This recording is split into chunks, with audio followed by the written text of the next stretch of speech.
As a computer scientist, I'm always fascinated by the psychology of people online. And the big stories are about fake news and people's reaction to and why we believe what we see in writing on the internet. We all know about scams, we all know about chain mail, we all know about the old phishing scams, as it's called, where basically a link is sent to you via an email and text or on social media, and you click on it and it takes you to what looks like your bank site, and you fill out the details with some pretense of getting money, or the fact is that if you don't do something within a certain time, there's always time pressure, you're going to lose thousands of pounds. So what you end up doing is giving them the details, so you do actually end up in some cases losing lots of money. But that's not my main concern, although that is a whole video on itself.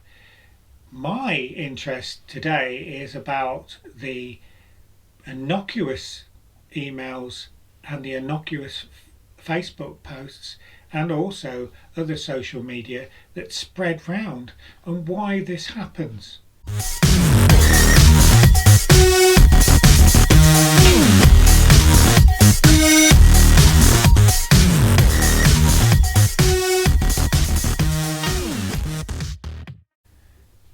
Today I got a message talking about a warning to females, and it said warning, warning, warning on it, and it was purported to come from the police, and it talked of, and I'm just paraphrasing here, of women driving their cars into supermarkets, going shopping, and when they come back they put the handbag in the car, put the key in the ignition, check their rear view mirror and notice that there's a receipt or something in the window.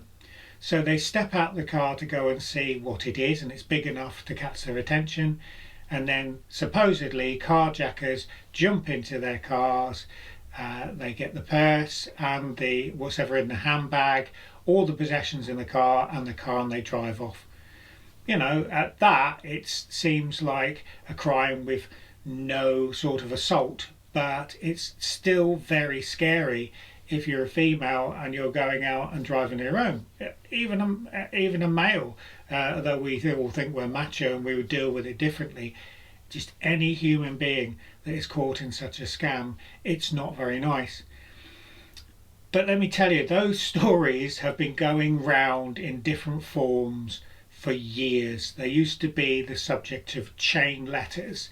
I remember one that went round about 7 years ago, and it was made more real by a named road in the vicinity, and in our case it was a road leading up to a place near Darlington called Middleton St George, and apparently late at night a female driver was driving along the road when she noticed what she thought was a baby in the middle of the road.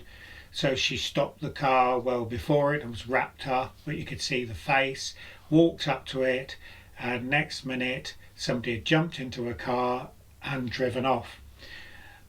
There are other derivatives of that story, or slight variations about she picks it up, notices it's a babe, a plastic doll, puts it to the side of the road, goes back, sits in a car, drives off, and unbeknownst to her there's somebody in the back of a car. And the story went on that this car was following her and flashing the lights, and basically the woman sped up thinking that she was going to be attacked by this person, and drove through different routes back to her house, and then got onto her drive and shouted for her husband, and then a man got out of the car that was following her and shouted across, "There's somebody in your back seat." Now these types of messages have been spreading round for years, and I tell you what, it's not bots like fake news. People always blame bots for this. There's some bot out there spreading rumours, but the biggest spreader of fake news, scams, and also posts like I've just said, these story posts that seem quite innocuous, is humans. And why is it spread not through malicious means. People do it who have genuine fear for people's safety, so they spread it around.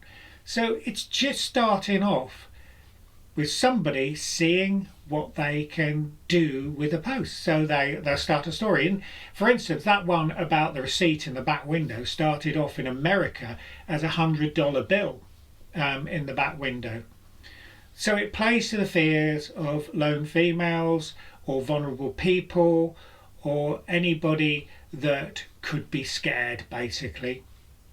And the idea is a little bit of horror spread around. But we can't help spreading it because our natural instincts to be concerned about our fellow man really wants us to spread that around. But there's a sort of sinister side to that, because it's a time of great uncertainty at the moment, and people are already scared of very real things like the coronavirus and what's going to happen to the world with the elections going on in America and Brexit and other things. There's already lots of fertile ground for misinformation and fake news, and all we're doing is spreading anxiety in a period of lockdown. Now, if you're a student writing an essay on this, it's a gold mine really to look at why people do it. But why I think they do it is out of real genuine concern. So what do you do if you presented with a message? For a start, there's a hook in the message: warning, warning, warning, police alert, something like that. And the police are quite clear when it comes to these type of messages, and so are people like the HMRC or the tax, anybody that deals with tax or banks or anything like that. They will never ever send messages via these means. They will never spread round social media warnings because of the very fact that they know it's fake. What they do is they will put it on the mainstream media or inform you through some local means like flyers if there's a concern. They very rarely, if at all, spread it by social media. It's just that not their modus operandi, the way they operate. So my advice to you is, if you get a message like that sent to you either by Messenger, Twitter or some other means of social media, just take the first paragraph, never take a link and put it into a search engine, and drop it into Google, and then you will come up with at least, I guarantee, 5 derivatives of that story, and they will date back, you know, to the early 2000s or before, some of them, and you will quickly find out they're not true. There's also Snopes and other fact checker sites out there, and it takes you literally 30 seconds to find out whether it's fake or not. So redirect your concern. Say to yourself, if you're really concerned about the safety of people, then you've got to tease out what's real from what's fake, because scaring people makes them more vulnerable, because people who are scared do not think straight, and they will be more likely to fall for other scams or fall prey or victim to other people's persuasions. It's almost like a softening up process. You're doing it for them.